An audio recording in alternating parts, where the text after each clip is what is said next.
जय श्री राम, जय महाकाल। आप सभी का मेरे YouTube चैनल पंडित अर्पित व्यास में हार्दिक हार्दिक स्वागत है।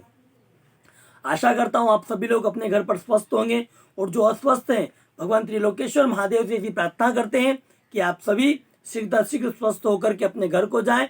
और आप जो स्वस्थ हैं उनसे निवेदन है कि घर पे रहें, सुरक्षित रहें, मास्क का उपयोग करें, सैनिटाइजर का उपयोग करें, पुलिस का सम्मान करें। आइए अब हम भगवान विष्णु के पांचवें अवतार भगवान कपिल मुनि की कथा का रसास्वादन करते हैं। कथा का रसास्वादन करने के पूर्व यदि आपने मेरे YouTube चैनल को सब्सक्राइब नहीं किया है तो इसे अवश्य सब्सक्राइब करें और बेल आइकन जरूर बजाएं। अधिक से अधिक शेयर करें, लाइक करें, कमेंट करें।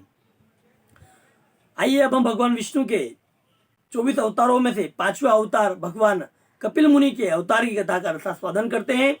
भगवान नारायण के द्वारा भगवान ब्रह्मा जी की उत्पत्ति हुई। ब्रह्मा जी के द्वारा सृष्टि का निर्माण हुआ, सृष्टि की रचना की गई और सृष्टि की रचना में ब्रह्मा जी के द्वारा कर्दम ऋषि का जन्म हुआ। और कहते हैं कि भगवान के द्वारा मनु और शत्रुपा के माध्यम से देवहूति का जन्म हुआ।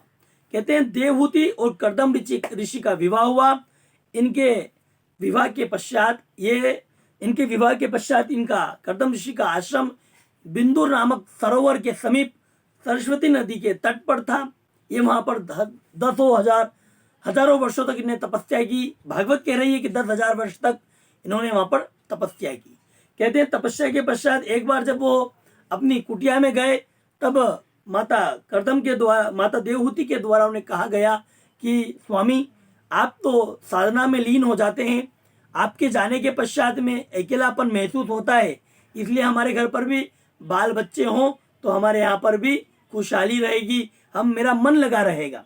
तब भगवान कर्दम के द्वारा एक योग माया से एक विमान आता है और विमान में सारे सुखों की सुविधाएं उत्पन्न थी और वहीं पे उन्होंने योग से और संभोग के द्वारा उनके यहाँ पर 9 कन्याओं का जन्म हुआ।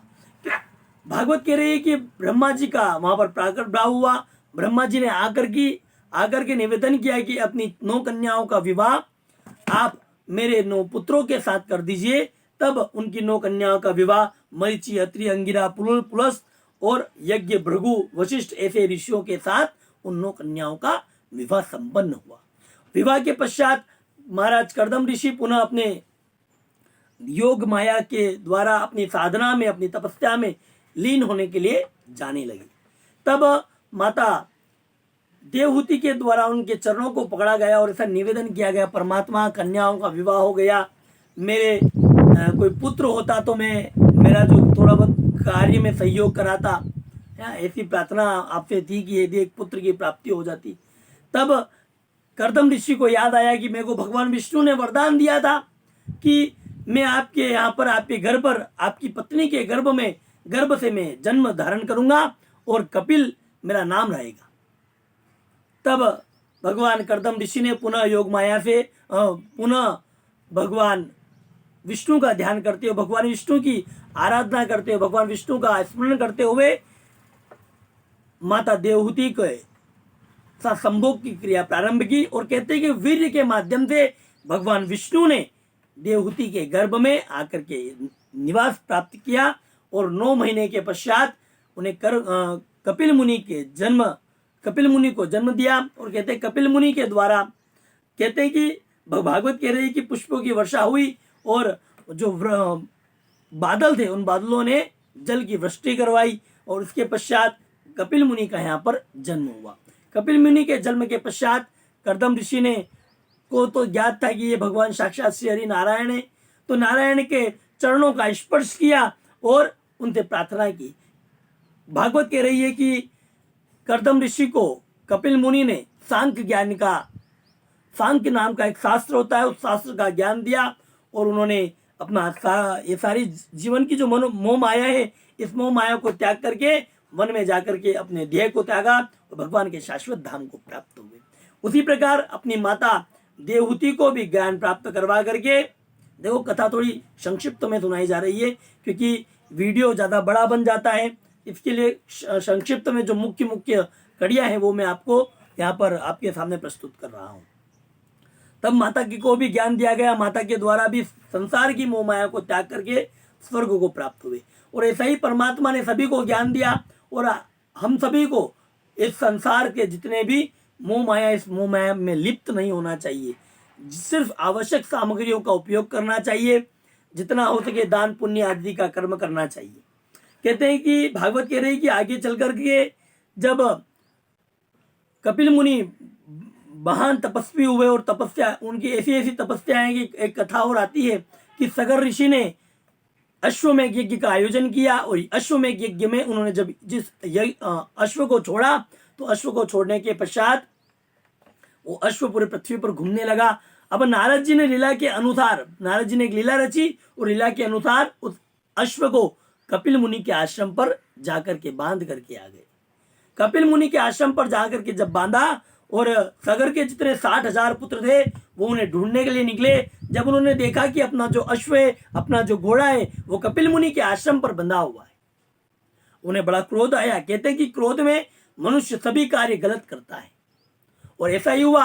मनुष्य ने उन सभी 60,000 पुत्रों ने क्रोध में आकर के महादेव भगवान के परम भक्त और भगवान के शाश्वत अवतार लिए हुए भगवान कपिल मुनि को क्रोध में युद्ध के लिए आह्वान किया। और जब युद्ध के लिए आह्वान किया तो कपिल मुनि ने जैसे ही अपने नेत्रों को खोला और नेत्रों के खोलते ही सभी 60,000 पुत्रों का जो शरीर था वो भस्म के ढेर के रूप में परिवर्तित हो गया। जब वो भस्म के ढेर के रूप में परिवर्तित हो गया, उसके पश्चात सगर के द्वारा अपने पुत्र, एक और पत्नी के द्वारा जो उत्पन्न पुत्र था अंशुमान, उसे आदेश दिया गया। अंशुमान गया, भगवान कपिल मुनि से प्रार्थना की, कपिल मुनि के चरणों को स्मरण किया, उनकी स्तुति की, उन्हें प्रसन्न किया और प्रसन्न कर करके पुनः अपने अश्व को लेकर के आया, यज्ञ को पूर्ण किया, राजगद्दी को संभाला और साथ में माँ गंगा का ध्यान किया और माँ गंगा को प्रसन्न करने का प्रयास किया। गंगा को प्रसन्न करने में उसका पूरा जीवन लग गया और उसके जीवन के पश्चात उसके पुत्र दिलीप जी महाराज ने भी माता गंगा को प्रसन्न करने में अपना जीवन, अपना सर्वस्व न्यौछावर कर दिया। गंगा को प्रसन्न करने का कारण यह था कि जब हमारे 60,000 जो पुत्र हैं, जो हमारे 60,000 भाई हैं, जो 60,000 पिता हैं, जो 60,000 दादा हैं, उन दादाओं के जीवन को हम ताड़ दें। क्योंकि गंगा में जब हमारी अस्थियां या भस्म मिल जाता है तो मनुष्य इस संसार की मोह माया से, इस चक्रव्यूह से, जन्म मृत्यु के चक्रव्यूह को छोड़ करके भगवान के शाश्वत धाम को जाकर के प्राप्त होता है। वैसा ही आज हुआ और दिलीप जी महाराज ने पुनः माँ गंगा को प्रसन्न करने के लिए तपस्या की। गंगा दिलीप से भी प्रसन्न नहीं हुई, दिलीप के पुत्र भागीरथ पर गंगा माँ प्रसन्न हुई। उन्होंने भी अपना आधा जीवन गंगा को प्रसन्न करने में लगाया। उसके बाद गंगा माता ने प्रसन्न होकर के कहा कि यदि मैं यहाँ पर आती हूँ तो मेरा इतना वेग है कि मैं पृथ्वी को चीरते हुए, पृथ्वी में छेद करते हुए पाताल में चली जाऊंगी। तब उन्होंने पुनः महादेव से प्रार्थना की और गंगा माँ को महादेव के मस्तक पर, महादेव की जटा में उन्हें आसन प्राप्त हुआ। कहते हैं पुनः भागीरथ जी ने भगवान महादेव को फिर निवेदन किया, भगवान मेरी 3 पीढ़ियां माँ गंगा को प्रसन्न करने में लग गई, अब आप भी हमसे रुष्ट हो जाएंगे तो मेरी पुनः 3-4 पीढ़ियां आपको प्रसन्न करने में लग जाएंगी। हे भोलेनाथ, हे त्रिलोकेश्वर नाथ, आप मेरे ऊपर कृपा करें, आप मेरे ऊपर प्रसन्न होइए और इस गंगा मैया को इस पृथ्वी पर गंगा मैया को पृथ्वी पर भेजिए। तब भगवान शिव जी के द्वारा अपने मस्तक से, अपनी जटा में से एक बाल को उखाड़ना हुआ और माँ गंगा इस पृथ्वी पर प्राप्त हुई। और कहते हैं कि गंगा पूरे भारतवर्ष में अपने जल से सभी को जीवन को तार रही है और अंत में महासागर में जाकर के विलीन हो रही है। कहते हैं कि भागवत कह रही है कि 60,000 पुत्रों को माँ गंगा ने उद्धार किया। और यहाँ पर भगवान कपिल जी का प्रणाम करते हुए इस कथा को मैं विराम देता हूँ। अगली कथा में मैं भगवान विष्णु के 6ठे अवतार दत्तात्रेय भगवान की कथा का संशोधन कराऊंगा। आप सभी से निवेदन करता हूँ, घर पे रहें, सुरक्षित रहें, मास्क का उपयोग करें, सैनिटाइजर का उपयोग करें, पुलिस का सम्मान करें। यदि आपने मेरे यूट्यूब चैनल को सब्सक्राइब नहीं किया है तो उसे सब्सक्राइब करें, बेल आइकन बजाएं। जय श्री राम, जय महाकाल।